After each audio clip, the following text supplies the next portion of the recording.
Frank Warren.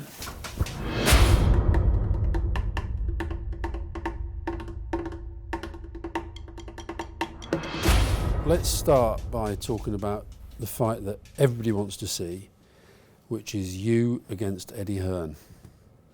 Who wins? Well, I'm giving a lot of age away. I'm giving a lot of height away.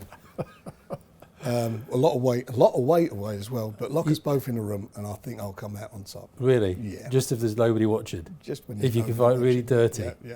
So listen, it is amazing. Is it still true you've never had a conversation? I've never had a conversation. Obviously, know his dad Barry very well. You know, we actually were partners very briefly in the 80s. Was in a snooker business, but no, I've never spoken with him. I've never met him or spoken with him. But why not? You're in the same Why? world. Because you're probably going to be putting together the fight people really do want to see. We would like to put it together. They don't want to put it together. Is that true? Well, it's absolutely true. I mean, they've not. It's only like recently, in the last week or so, they've even started talking about Tyson, and that's only because somebody reached out via Joshua to you. To us, yeah. You know, what's going to happen? You know, are you interested? And of course, we're interested. We tried to make it, and they made this derisory offer as of today, which is what, 60-40? No, it wasn't. It was just an offer. There was no talking of percentages. They didn't even make it to me. They made it direct to Tyson, who immediately phoned me and told me what it was and sent me a copy. How does that work then? What's your relationship with Tyson Fury? I'm his promoter, so it should come through. Does he also have a manager? No, he manages himself. He's self-managed. So he's like sort of Paul Scholes, Gary Neville. He doesn't bother with with he's got a manager, but he's got a lawyer as well. Robert Davis is his lawyer. So between us, we basically run Team Tyson. But why would? Okay. First of all, why do you and Hearn not like each other? Anthony Joshua turned down an offer from Wilder's team of $80 million, $50 million to fight Wilder, and if he lost, a $30 million rematch. So that's $80 million. Now, they turned it down and said to him, we can do better than that. Now, I know he's not got $80 million in his bank account, and he must be sitting there now and thinking, so hang on, Tyson Fury went out and fought Wilder. They're going to do the rematch. How am I making up this $80 million? So why did that fight not happen then? They didn't want it. They don't. Barry Hearn really runs the show. Eddie's like the front man for him. That's how I see it. Joshua does most of his business with Barry Hearn. Barry's has done a number of interviews and written statements saying that Anthony Joshua, doesn't matter who he fights, 80,000 people will show up. Which is true. Well, if it's a good fight. It's true. Who he fights, whoever he fights. Now, he's had a couple of fights where he's drawn big crowds and he's a big attraction, and good for him, and God bless him for earning the money that he's done in doing that.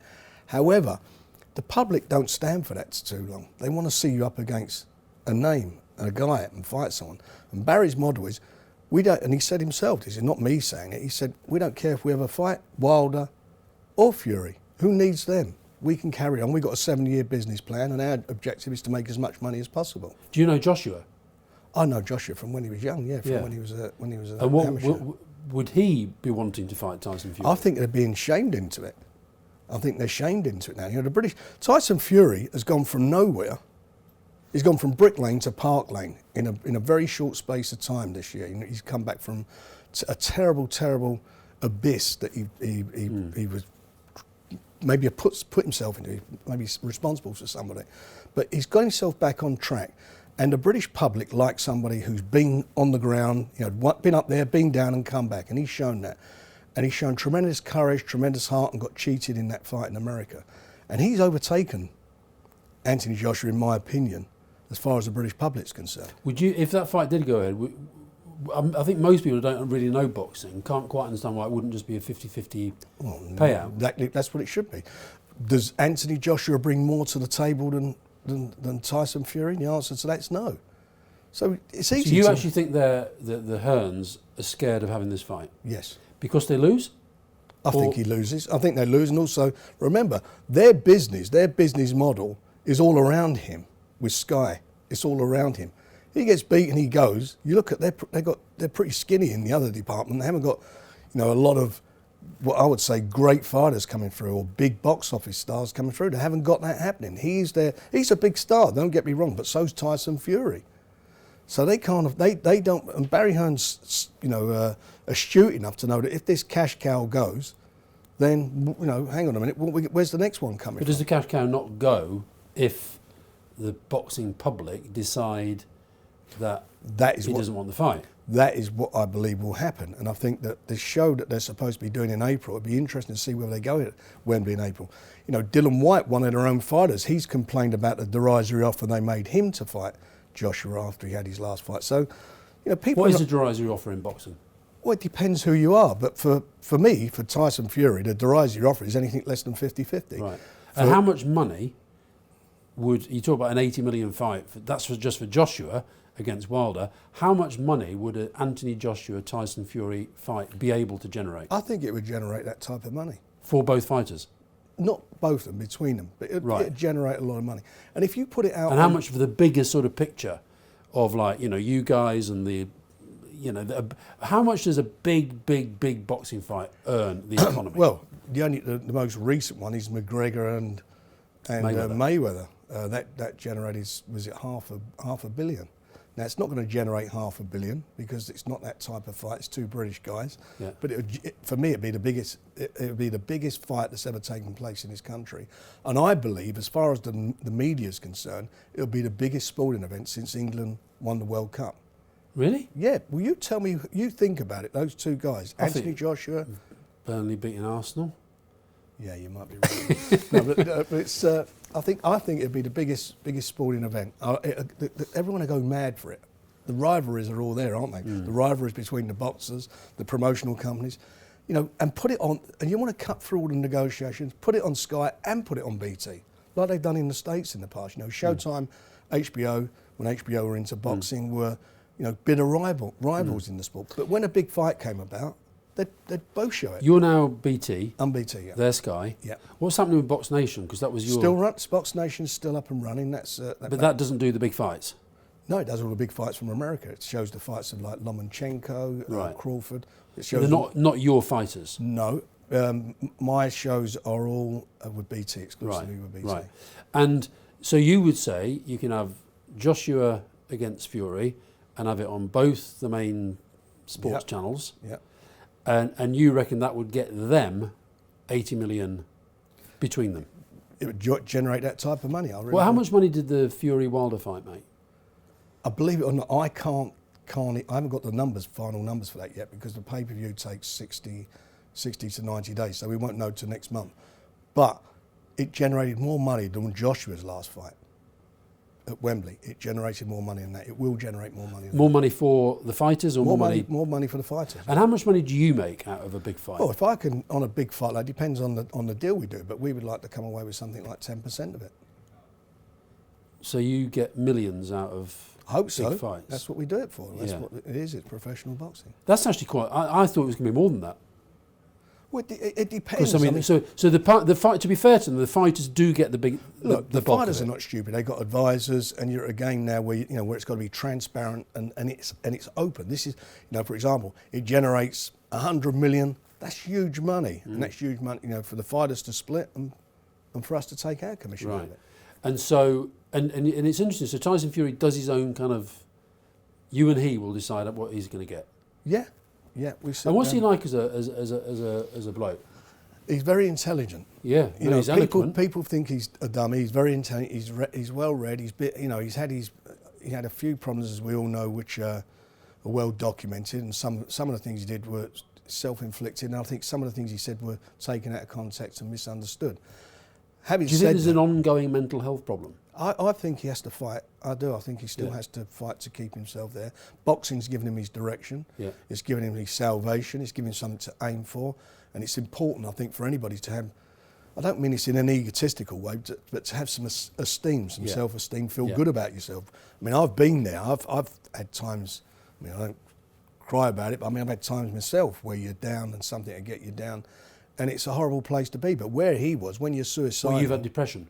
Yeah, I would say depression. I've had my ups and downs, like a lot of people have. But it was, that's life. That's what you have to do, and you got to. Because one thing I've never seen you talk about is your brother killed himself, didn't he? He jumped off a roof. I mean, what was that? Did you ever get to the bottom of that? He was schizophrenic, my brother. Yeah, so was mine. I didn't know that, and he was schizophrenic, and that came about because he was smoking a lot of dope, and that's why I get a bit angry when they talk about legalising cannabis. You know, the cannabis of when I was a kid to the cannabis of what it is nowadays is like a million times stronger. And although that maybe take the criminality out of it, for me it's a gateway to do other things. And he took it, and it caused him to become schizophrenic. So did he kill himself while psychotic? He just was on the telephone and then just screamed out and ran to the balcony and jumped over it. Christ. Yeah. So how did you get over that?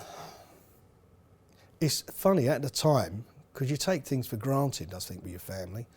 You know, especially back then, because it's quite a few years ago, is that I've sort of always worked hard, I'm travelling all the time, and you think some of the best, you know, for your family is like financial. I'm doing my thing financially, you know, I help my brother, I do this and that, but your time is the most precious thing. And I don't think I gave him the time that I should have done. And at times, maybe I got a little bit angry with him, which was unfair because... Listen, I know where you're coming from, because my brother Donald, he died 62, and I loved him to bits, but he used to phone me all the time when he was going through the bad times, and I feel exactly the same as you. Did I do enough? And it's impossible not to feel that. And there's times when and it's a horrible thing. It seems you get those calls. Well, let's say we were doing this, you know, for your brother, and then you think, well, time I'll call him back, and you're not. I don't know. And so some of that about it I didn't feel comfortable with. But you know, it's just an awful thing. It's an awful thing for my, you know, for my dad and my mum. What age was he when he was diagnosed? Very young, very young. 20s, teens? In his early 20s. Yeah, He had no life.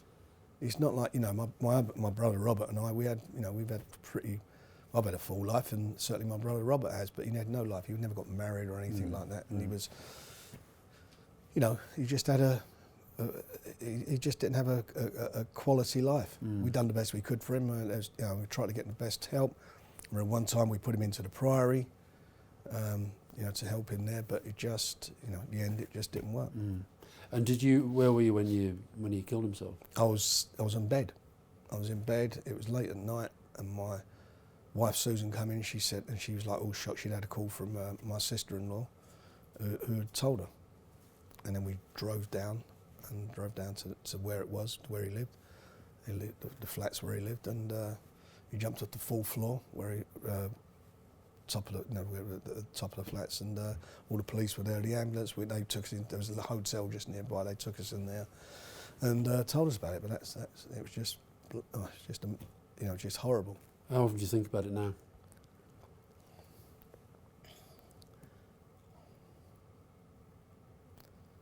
I think about it.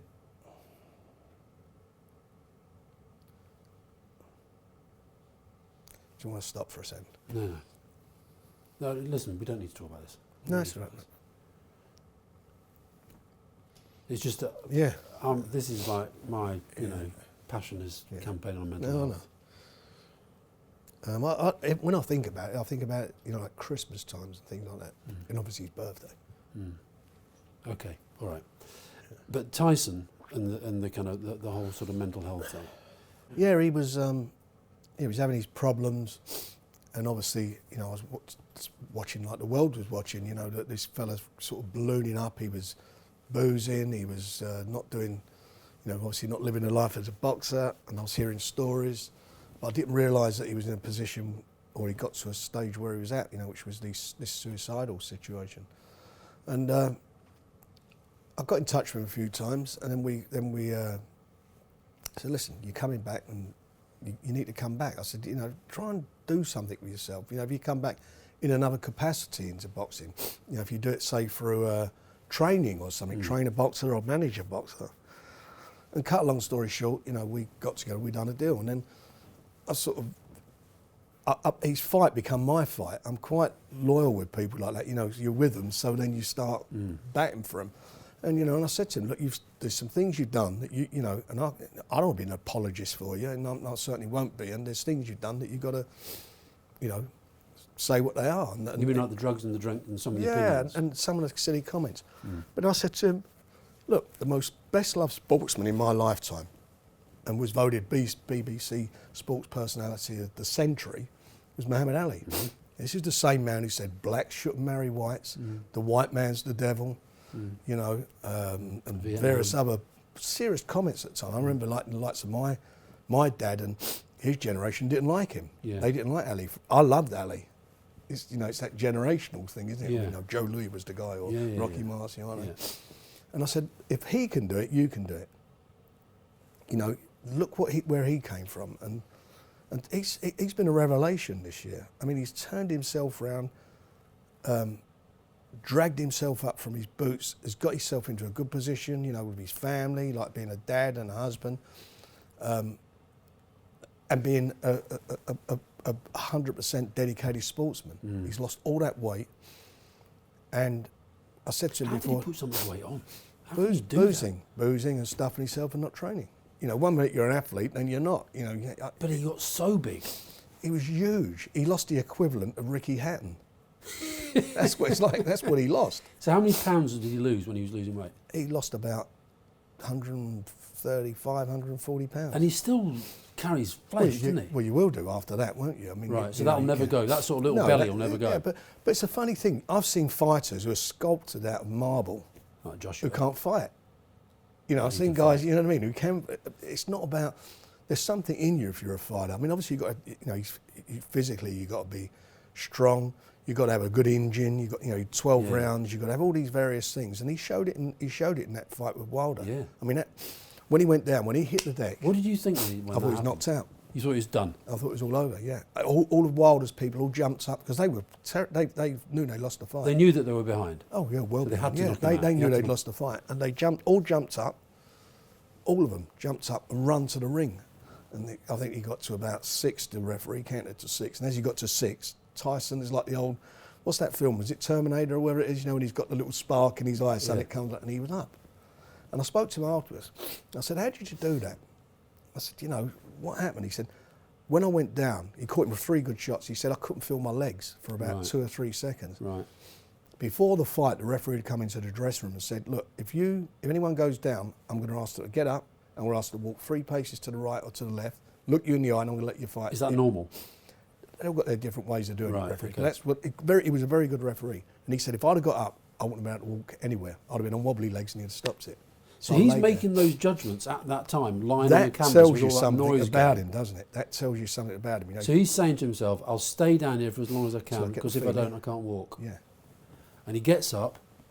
And he gets up, he does the thing what the referee asked him to do, Yeah. and then takes the fight to Wilder. When he went down, Wilder went, well, he done his thing, Yeah. and he's like, all one, everyone's there, all his team are all ecstatic. Did he slit his throat? I remember that. Yeah, he went like Did that. that He went like that. He went Right. like he's gone, like he's there. Yeah. And then as he got up, his face just changed. Wilder's face. Yeah, he 'Cause dropped. he saw what was in Fury's face. Yeah, and Fury got up, and then Fury took the fight to him and actually done a job on him. Did you think after those first few seconds when he got back up, did you think he was going to win? When he got back up, he was at the end of the round. He was well on top. He was wobbling him. So how many fighters have you seen who could have done that? I think a few fights, but that's the most dramatic. That's the most dramatic round I've seen him, involving a British fighter. Really? In the ring. Dramatic. It was dramatic. Yeah. I mean, it was dramatic. It was voted round of the year by Ring Magazine, comeback of the year for Tyson. So everybody knows that, and it's set up now a massive rematch. The rematch between him and Wilder is a bigger fight than him and Joshua. Really? In the world? But Wilder's not that big in America, is he? Well, he is now. Right. You know, that fight done fairly good business next time round. Where will it be? It'll probably be in Vegas. Right. Okay. That's where it'll be. You wouldn't think of doing it here, or do they not want it I'd here? love to do it, but that's where you're going to generate the money. And it's all about timings. Excuse me, it's the pay-per-view in America. You need it to be in America. You need it to be prime time in America, and they're charging $75 to $100 a pop for it over there. So that's pay-per-view. Yeah. So that's what they. Why is it so much more expensive there than here? That always has been. Really, I didn't know that. So that's what they'll charge for it. So that's more income. That's massive income. So if you had one word for Fury, what would it be? Resolve. Okay. His resolve is tremendous. I mean, to do what he's done, everything he's done, it's all about his resolve. Yeah. But he is intelligent. He's very bright. He's very, very. He can talk to you about anything. You know, Yeah. you can have a conversation. I'm not saying you'd agree always what he says, but Yeah. he's got an opinion about. Where is things. he on Brexit? I'm not sure about that. I don't get into that. I know where I'm on it. All right, where are you on Brexit then? No, I'm absolutely gutted. I think it's the most ridiculous position we put ourselves in. This country is. I don't know how we're going to recover from it. To be quite honest, at the moment, I don't see. Well, first of all, what. Where are we? No one knows where we are. I mean, it's just a complete disaster. The negotiations have been led by somebody who I don't think has grasped what negotiations are all about, and I don't mean that being disrespectfully. We've been put into that position by David Cameron, which I think was arrogance. I mean, why you have elections to have referendums? You know, that should be your policy. But, you know, he did it twice. And during those two periods, you look at, I mean, we deal in dollars for all our boxing. The dollar was dropping, and it's affecting everybody. So you've got two hiatuses. You've got leading up to election, who's going to be the next government. The next government gets in, then you're going to have a referendum. So you get all the same nonsense again. And really, you should have stood up and said, first election, you know, we believe in the union. Forget about the Scottish referendum. I think that just played into the hands of the nationalists. And as was proven when at the second election, a lot of them got voted out, the Scottish nationalists. And I think as regarding the European thing, I mean, they was all worried about UKIP, who are a spent force. But do you think we've got to have another referendum now to get... Or would you just rather they just said we're not doing it? Look, for me personally, I'd like to see another referendum. But is that right? Is that democracy? Because we all voted. I think the problem was when they voted, and I know that a leaflet come through your door, but it didn't come through your door saying these are the implications. You know, you're going to have to pay money for satellites for sat nav, this, that, and all the different things and the cost it's going to involve. How political are you? I'm quite opinionated about it. You know, I was a massive Labour supporter. Growing up, yeah.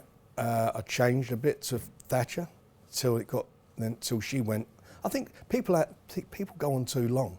They have their good moments. Yeah. And maybe it's the they're overcome with it, or the enjoyment they have of the power and so forth, and they don't know any other life. I don't know. She went on too long. I thought Tony Blair, who you worked with, I thought when he came in, I thought he was brilliant. I think obviously the Iraq War was a disaster for him, and I think for us, I think all what happened in the Middle East totally destabilised and caused a lot of the problems we have today. I mean, you wouldn't take over a business without having new management to go in. No one, you get rid of all these despots and these tyrants. I mean, if you went and asked the people in Libya and Afghanistan and all these various countries, would you have preferred it how it was previously? I would think the majority of them say yeah. Sure about that. Well, their kids would be going to school. They'd have electric. They'd have water. They'd have food. Look at Yemen. All we can't take that all on ourselves. No, but we are part of it. I mean, and why are we there? We're there because of oil. So, hold on. So you've gone Labour, Thatcher, Blair. Yeah. Now where? Now where are you? I think they're a disaster, both of them. What, May and Corbyn? Yeah, Labour I don't like Corbyn at all. I don't like Corbyn, and I don't like May. I'm sort of very. Maybe it's because I'm old, and I am old, that I've become quite disaffected with it. I don't see any politician now that inspires me, or I see as an inspiration to the younger. So if we do get a second referendum, you vote Remain. Yeah. If we get an election, what do you vote? I couldn't vote for Corbyn. So you vote Tory? I would. If that was what it come to. If I wouldn't want to waste my vote, I would not vote for Corbyn. I couldn't vote for Corbyn. I think he's a disaster. I think I didn't like the anti-Semite stuff. I think a lot of that was down to the fact that, and I don't know why people are not saying. I mean, I think we've got about 12 cities in this country that have Muslim mayors now, and they're mostly Labour councils. Yeah. And I think a lot of that may be that he's frightened of offending. I don't know, but he never came out. He should have came out. Racism, whether you're anti-Muslim, you hate blacks, Jews, Protestants, Catholics, there's no place for that in society. And if a leader cannot come out and say this is wrong, then that to me is a worry. So you don't mind the fact you don't give him anything for being a gooner?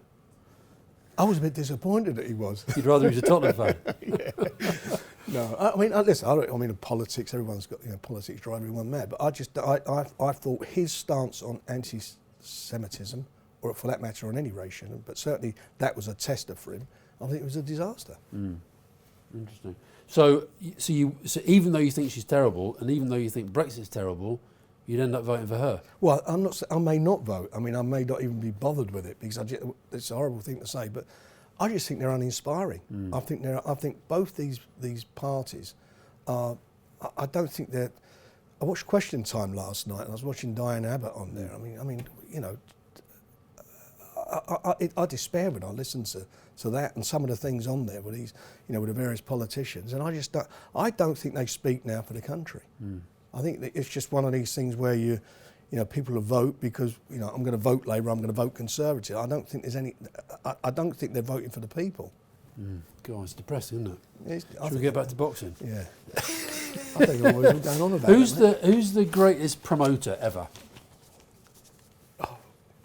Floyd Mayweather. I knew you were going to say that. I thought, would he say Don King or would he say Floyd Mayweather? No, Floyd Mayweather. He's in my winner's book. He's the only guy who said he never ever thinks about losing. And that's what he is. He's a winner. He's very astute.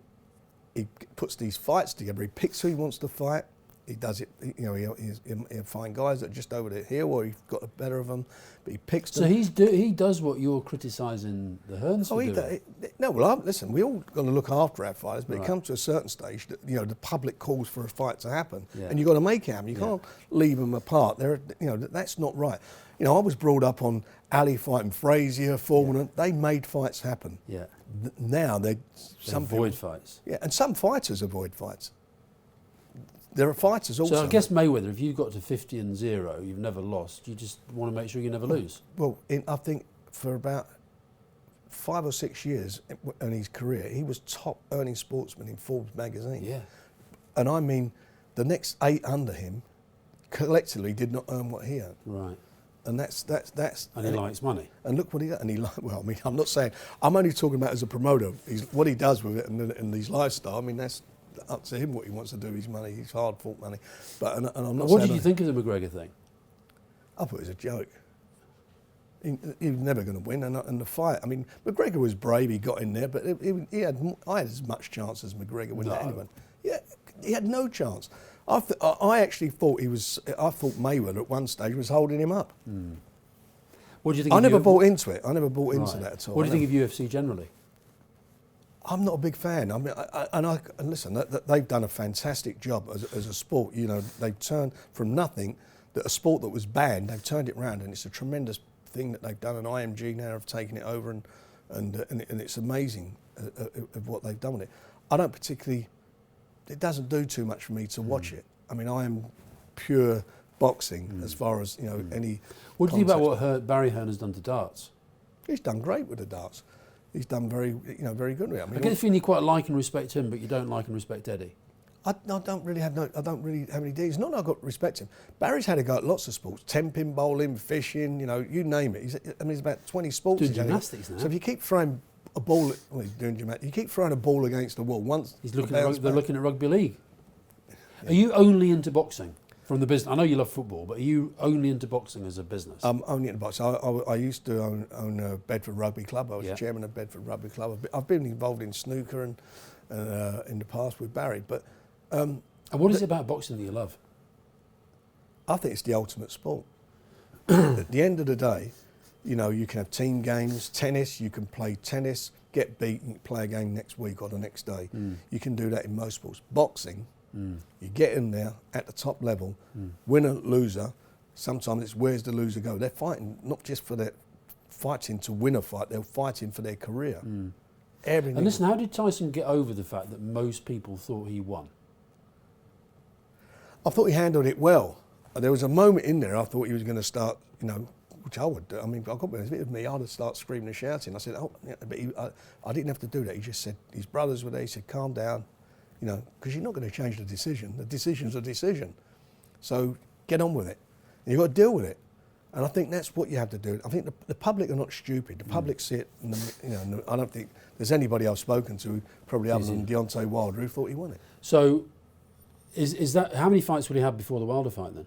What the next one? Yeah, None. He'll fight Wilder. that's it. Yeah, He's now. straight in. And when does he start getting absolutely into? Oh, he's been training all over the Christmas. I spoke to his trainer Ben Davison this morning, and he said he feels he should take some time out because he might be overtraining now. Right. You know, to rest his body. Right.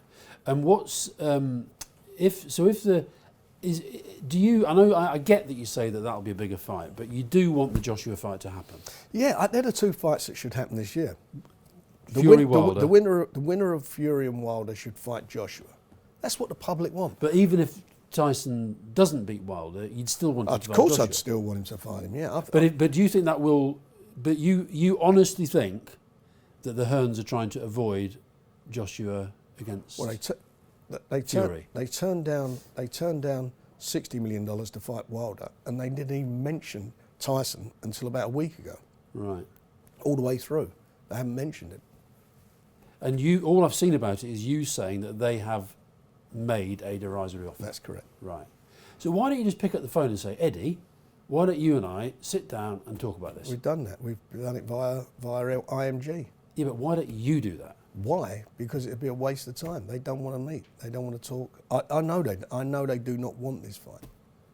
They don't want it. It's very simple. If you want the fight, it's 50-50. That's it. What do you need to do?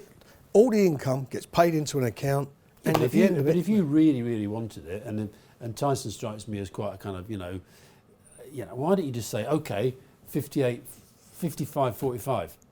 Because that's not right. Yeah, but get the fight. Get the fight. People want the fight, then you're the good guy. Well, we are the good guy, but we're not. We're not. But also, it's fair that it should be that. Are you somebody who thrives on having enemies? No, I don't like having. I don't set out to make enemies. All I do, I just set out to be. Do the thing I want to do. So if I'm with you 100%. I don't want you. I won't let you down. I don't want you letting me down. That's how I am. Unfortunately, our business is under a microscope, so you have all these rivalries and it happens. But it happens in everything. You've had it in politics. You get it, Richard Branson and British Airways, you remember all that sort of stuff going on? You can look at it any way you want to look at it. Sky, BT. But boxing needs it. Boxing needs this sense of anger and hate and all the trash talk and all that. You always look really happy when you're there. You've got your two fighters there, you're in the background between them, and they're going like that in the way. And you love that. I find some of it I find funny. But then I did a fight before Christmas, Josh Warrington and Cole Frampton. Fantastic. These guys never a crossword. They were shaking hands or touching gloves after each round. And at the 11th round, the end of the 11th round before the 12th, they were cuddling each other. Right, what do you think of that? I think it's brilliant. I think that's sportsmanship. Okay. You don't need all that crap. That's mutual respect. That's what boxing's about. That's when it's the noble art. But the trash talking, people do like it, don't they? Or there's an element of boxing fans who love it. Well, first of all, all these head-to-head photos, when the guys in it, I don't like that because if somebody's only got and you've seen someone like hit their head, cut eye, fights off. So you have to get in there and try and keep them apart. But you get that's for the media. They want the photo. Can we have one? And the media wind it up. It's a great photograph. The press love it. You need the media to make the money. Well, we all use each other, don't we? Yeah. They use us, we use them, and it's a merry-go-round with the end product being a fight. But you get it in football now. You see the rivalry. You used to get the rivalry between Wenger and Alex Ferguson. Then it was Mourinho, and it's all churned. Where were you on Wenger by the end, by the way? Were you Wenger? Out. Were you? Yeah. I thought.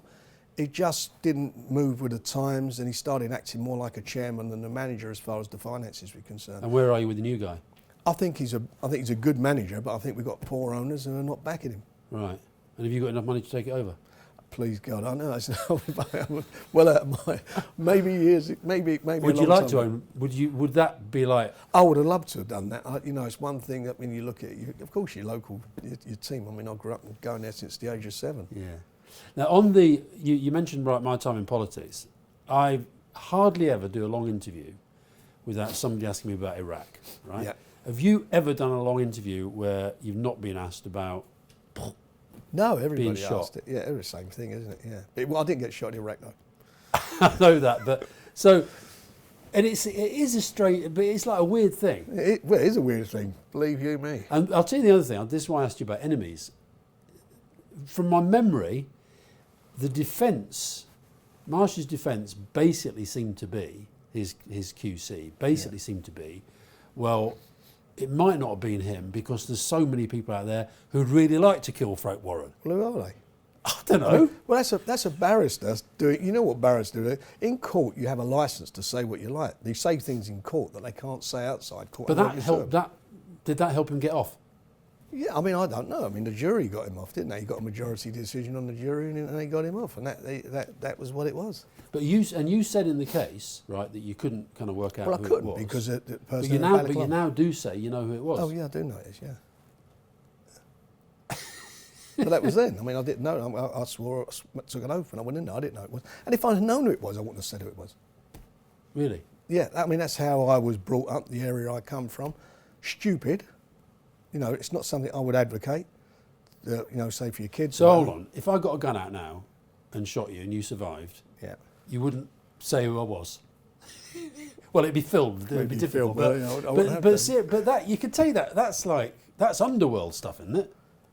I don't know. Where I grew up was a tough area, and you know, and that's just how it was. You know, that's how. A guy tries to kill you. You don't tell tales. But a guy tries to kill you. Yeah. And you know who it is.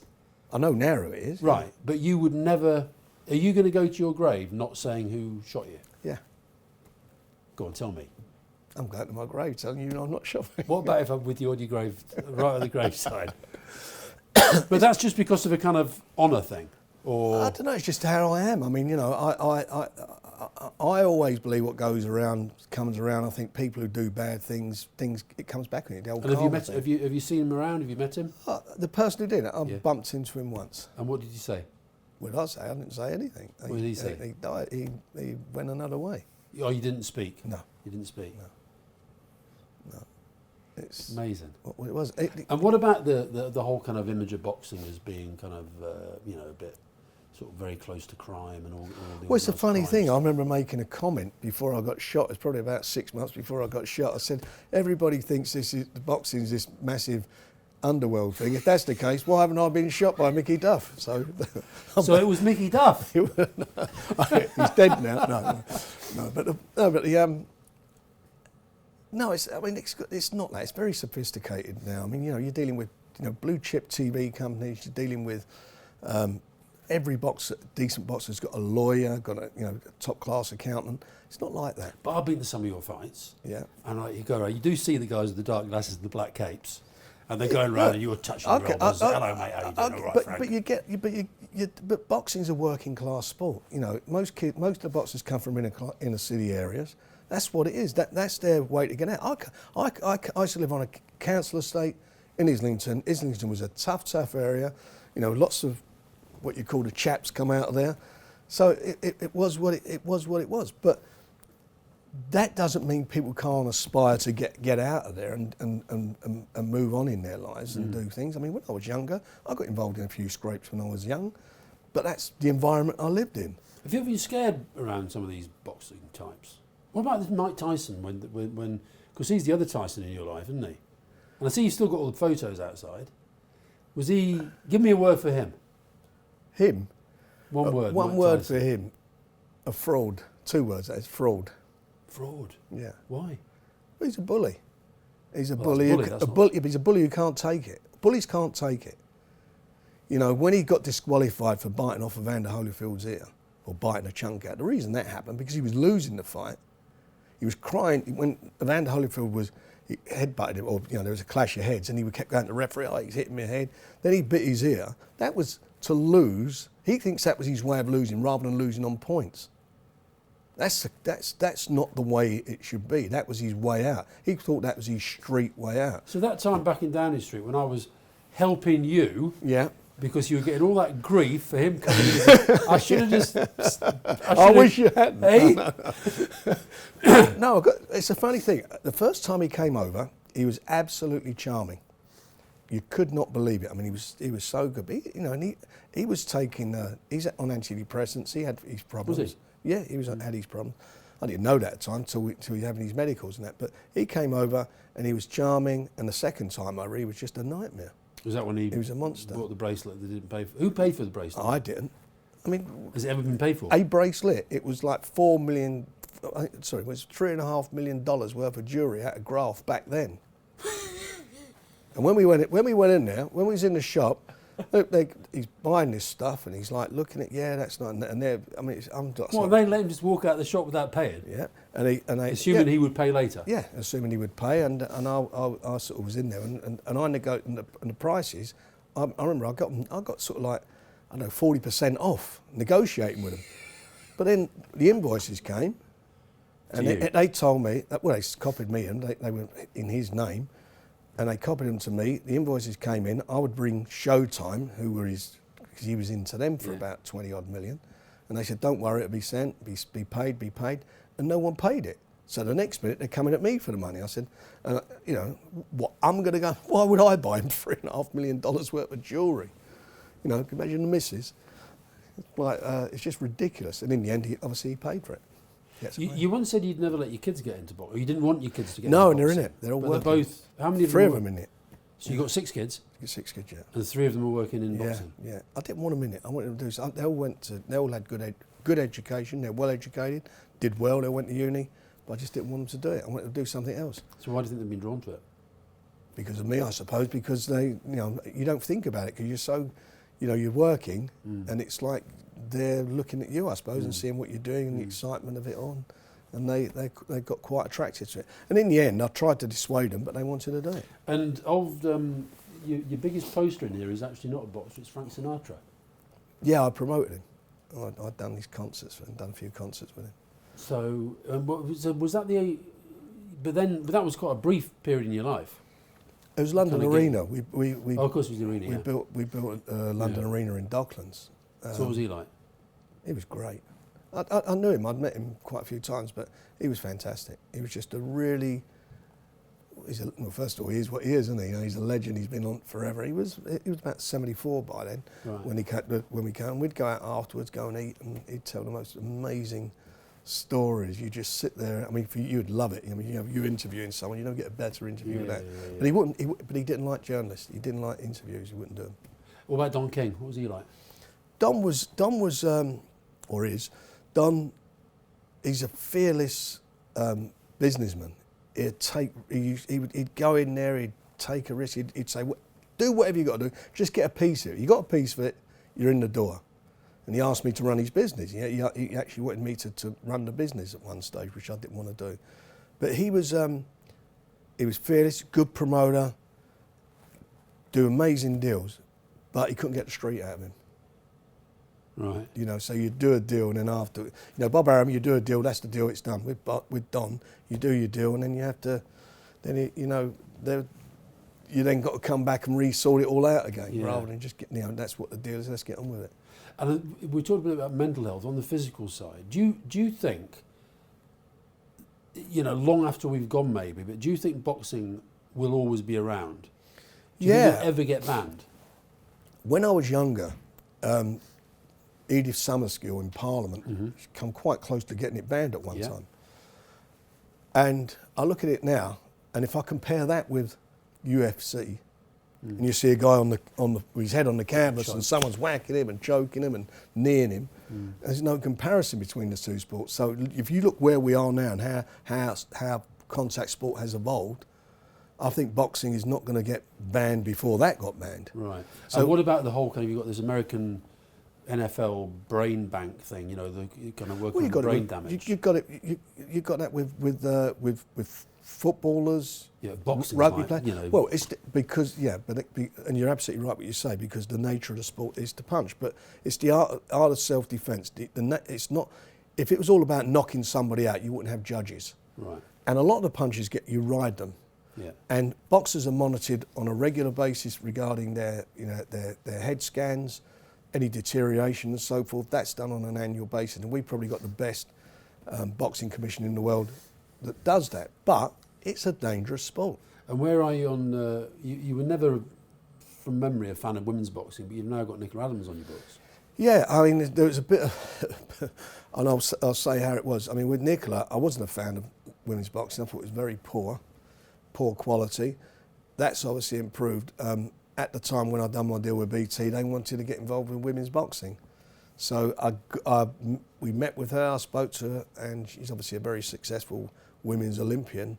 And I got my kids saying to me, "Come on, you got to move into the real world." I watch it, and I like watching her fight, but it's I don't know, it's something you have to get used to it. I was very anti it, very anti it. And she's fighting at the Albert Hall. Yeah, she's fighting. So what crowd is that? How many seats is that? About 5,000 seats. Right, that's not bad. Yeah, so she's fighting for a world title there. Yeah. It'll be quite first time a woman's. But you ever still fought. feel a bit. You think it's a man's sport? I don't where I feel it's a man's. I've never knocked. I wouldn't say women boxing is terrible. You shouldn't. I appreciate anybody's right to participate and do whatever they want to do, you know, in sport, and I certainly appreciate all the work and the training and everything they put into it and their belief and their passion, and she converted me over to it. Right. And that's really it. I watch it. But there's not a lot of other women that I watch who I think are as good as her. Yeah. So it's a very limited it's pool. the standard has got to raise. And I think... How many good fighters are there for her to fight? I think there's a couple out there, but Right. there's not a huge that amount. many. And I think the other thing about it, Alastair, is you've got... What I think is a challenge is for a women's title fight to top the bill and to get women to come and see and watch it. You know, let the women come out and support their own. It's kind of happened with football a bit. Yeah. Well, you got women. I mean, we get a lot of women at boxing, by the way. I mean, Yeah. it's quite a mix now, the audience. Of all the fighters you've ever dealt with, and it's been hundreds, thousands. Yeah. If there was only one you could go and kind of at the end of your days, just before you've told me who shot you, and you're sitting down for a long chin wag over a few drinks, who would it be? That's a really difficult question, and the off the wall answer would be Enzo Maccarinelli. Because Because he was loyal, and I've had a lot of loyal fighters, but I'm talking about as, you know, from start of a career to the end of the career. He was a lovely man. yeah, He was an excellent fighter. He won the world title. He was just such a nice bloke, and I'm very, very friendly with him now. You know, I'm friendly with a lot of fighters that had gone and then come back to me, like Naz, Ricky Hatton. We become friends again because obviously the grass was, and stories were given to them which weren't true. I mean, people stole money off of them, like family stole money off of them and so forth, and support our relationship. But Enzo was always there. and what about one who you would, if you saw them coming down the pavement, you'd think, sod this, I'll cross the road? Who's the one that's most disappointed, annoyed, angered you? I think who disappointed me, but I wouldn't cross the road, he'd have to cross the road, would be Kawasaki. I was very disappointed with him at the end. Because? Because of his disloyalty.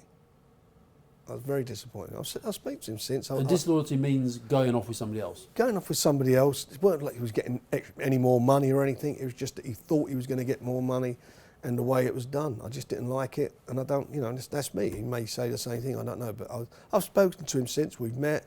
We've done, he even tried to bring some fighters up for me to sign. Yeah. And what about? And where do you think Tyson's going to fit in the kind of pantheon of fighters that you've worked with? I believe he'll beat Wilder, and I believe he'll beat Joshua. If he beats Wilder, I think he's like one or two, maybe the top one. Yeah. Who matches him? Well, I think from his perspective, from where he's come from, you know, from a comeback. Remember, he's already won a world. He's already, you know, already was the world heavyweight champion. He beat the man. He's a lineal champion. But to do where he's come from and how he's done it and what he's had to go through, he would have to be number one. Cool. I think I'm about done. Good, mate. Oh, libel. Why do you keep suing people? What have I got to say in this interview for you to sue me?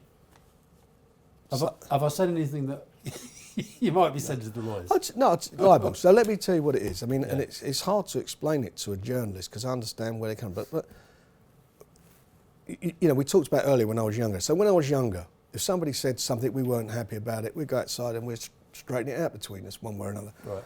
I can't do that, can I? I can't go round to the journalist who said you're a this and you're a that and knock on his door and put one on his chin. So the only recourse is that, you phone up the editor, listen, you've got to put this right, piss off, put the phone down. So what do? You've got to go to law. So I go libel. And if I'm wrong, How many have you won and how many have you lost? I've won and settled probably about one in court and settled actions, probably about 95%. But that's only because it's wrong.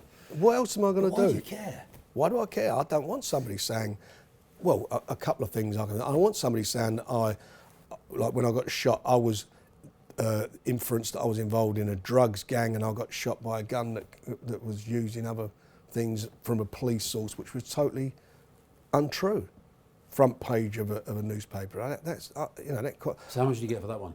It weren't. Do you know what? Tell you what I didn't get for it. London Arena. At that time, I was refinancing, was restructuring it. We had a group of banks together who were going to put up and buy, because I owned 70% of it. Yeah. They were going to put up and buy 50% of the arena. 51% of the arena, and they were going to pay me 40 million quid. Right. That went like that. So how much? Because of the publicity around the shooting. They all walked away. Yeah. And I get that, and I understand it. I mean, I discharged myself from hospital to try and resurrect this thing. Well, there's one I remember where, like, on the Mirror, which was my paper when I was a journalist. And about the gutter? Yeah. So I didn't come from the gutter. No, I know you didn't, but it was... It's an insult to my mum. Yeah, but it says you were... It was basically... Yeah, well, you said Brick Lane to Park Lane for Tyson. That's right. Brick Lane is an area to Park Lane. Not for the gutter's a different thing. Yeah, okay. You got 10 grand for that? I didn't give the money to somebody. It wasn't even about the money. It wasn't about the money. It's about... there's no need to even gone there. All they had to do is say, sorry, and put the apology in. How much of your game is PR? Oh, a lot of it. I mean, that's what we got to be on top. It's changed a lot now from where, I mean, what it used to be. There's a bit of mystique about it. Now you've got all this social media. Anyone can put something out. Yeah. And there's a lot, and the problem is... But you sell your fights on social media, don't you? Well, we do, because we have to move with the times. But there's a lot of fake news and fake stuff that goes out. I mean, some of it is awful. I don't know how they get away. And anybody now can become a journalist. Yeah. There's no training. I look at these guys who write about boxing. None of them have been in a gym. They've never actually been down and seen the guys train. Who's any good on the commentary side, on the sort of media side? On the media side, I like John Rawlings as a commentator. I think he does extremely well. On the media side, I mean, old Colin Hart, he's there. He's still a great judge. Alan Hupp, the old guys, I like all them. The young guys, the two Declans. One works for the Mail, one I think works for PA. They're both good. Ron Lewis is good. Gareth Williams, who works for the Telegraph, he's good. There's a few good guys out there, but some of them, I mean, I look at them, I don't know what they ask the most inane and stupid questions, and you wonder what's going on. What's the most inane and stupid question I've asked you today? You haven't actually. I don't think so. Fair enough. There are plenty of inane and stupid answers. But I think we're done. Good. That was really good.